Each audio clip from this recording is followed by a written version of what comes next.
ଭାରତୀୟ ନିର୍ବାଚନ ଆୟୋଗଙ୍କ ଦ୍ୱାରା ଦେଶବ୍ୟାପୀ କରାଯାଉଥିବା ଏସ୍ଆଇଆର୍କୁ ନେଇ ଖୋଲାଖୋଲି ଚେତାବନୀ ଦେଇଛନ୍ତି ପଶ୍ଚିମବଙ୍ଗ ମୁଖ୍ୟମନ୍ତ୍ରୀ ମମତା ବାନାର୍ଜୀ।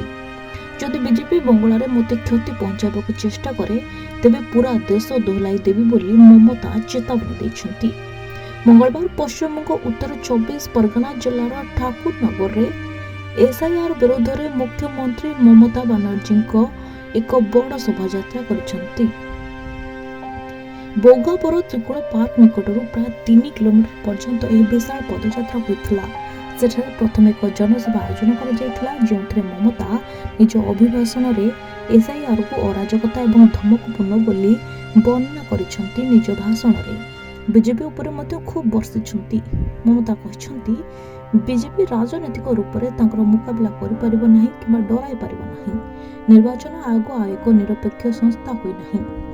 ନିର୍ବାଚନ ଆୟୋଗ ବିଜେପି ଆୟୋଗରେ ପରିଣତ ହୋଇଯାଇଛି।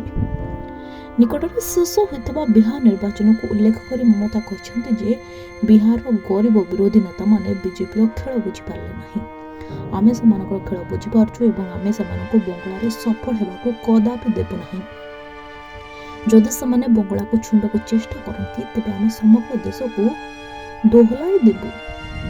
ଟ୍ରେନ୍, ବିମାନ ଏବଂ ସୀମା ସବୁକିଛି କେନ୍ଦ୍ରୀୟ ଏଜେନ୍ସିମାନଙ୍କ ନିୟନ୍ତ୍ରଣରେ ରହିଛି। ପାସପୋର୍ଟ, କଷ୍ଟମ ଏବଂ ଉତ୍ପାଦ ଶୁଳ୍କ ସବୁକିଛି କେନ୍ଦ୍ର ସରକାର ଦ୍ୱାରା ପରିଚାଳିତ ହୁଏ। ତେବେ ଆମେ ବାଂଲାଦେଶୀମାନଙ୍କୁ ବଙ୍ଗଳାରେ ଅନୁପ୍ରବେଶ କରିବାକୁ କିପରି ଅନୁମତି ଦେଲୁ ବୋଲି ସେ ପ୍ରଶ୍ନ କରିଛନ୍ତି। ବିଜେପି ଶାସିତ ରାଜ୍ୟରେ କାହିଁକି ଏସ୍ଆଇଆର୍ କରାଯାଉଛି? ସେଠାରେ କ'ଣ ଅନୁପ୍ରବେଶକାରୀ ରହିଛନ୍ତି? ଏମିତି ପ୍ରଶ୍ନ କରିଛନ୍ତି ମମତା। ଯଦି 2-3 ବର୍ଷରେ ଏସ୍ଆଇଆର୍ କରାଯାଏ ତେବେ ଯଥାସମ୍ଭବ ଏହାର ସମର୍ଥନ କରିବେ। କିନ୍ତୁ ଯଦି ବିଜେପି ବଙ୍ଗଳାରେ ମୋତେ କ୍ଷତି ପହଞ୍ଚାଇବାକୁ ଚେଷ୍ଟା କରିବ ତେବେ ମୁଁ ସମଗ୍ର ଦେଶର ବିଜେପିର ମୂଳଦୁଆକୁ ଦୋହଲାଇ ଦେବି ବୋଲି ମମତା କହିଛନ୍ତି।